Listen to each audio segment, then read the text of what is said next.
একমাত্র আল্লাহ ছাড়া এই পৃথিবীতে এবং পরকালে আমাদের আপন বলে কেউ নাই। বাকি সবাই সবার স্বার্থের জন্য আছে। মানুষ মানুষের অবস্থানকেই মূল্যায়ন করে। আমরা মারা গেলে পরে 40 দিন তারা আমাদেরকে মনে রাখবে কিনা সন্দেহ আছে। বিশ্বাস করছেন না?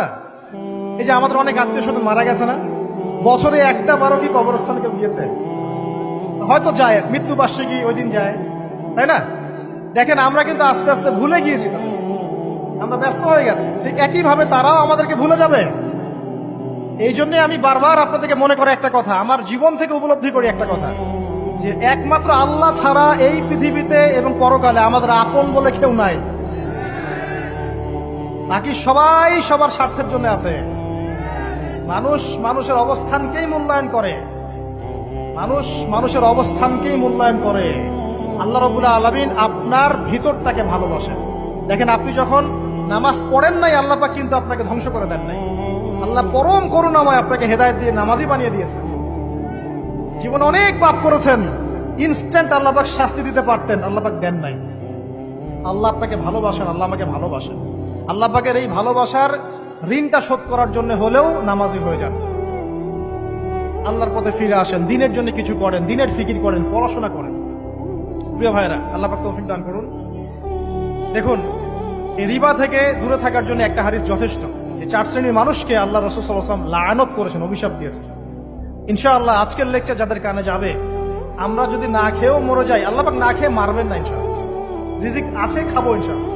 কিন্তু হয়তো বা অভাব হবে, টাকা পয়সা একটু কম হতে পারে, অন্যের 10 তলা ফ্ল্যাট হবে, আমার হবে না, ঠিক আছে? অন্যের এত বিঘা বিঘা জমি আমার হয়তো হবে না।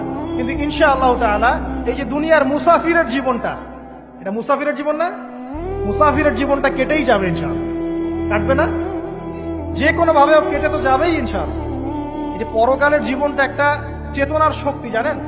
দুনিয়াতে যত বাধা বিপত্তি আসুক, গাল মন্দ খান, গীবত তহমত খান, কষ্ট হোক, নির্যাতন হোক, একটা বিষয় মনের মধ্যে শান্তি দেয়। কি শান্তি? যে এই দুনিয়ার জীবনটা তো আর চিরস্থায়ী নয়, এটা তো আর সারা জীবন থাকবে না।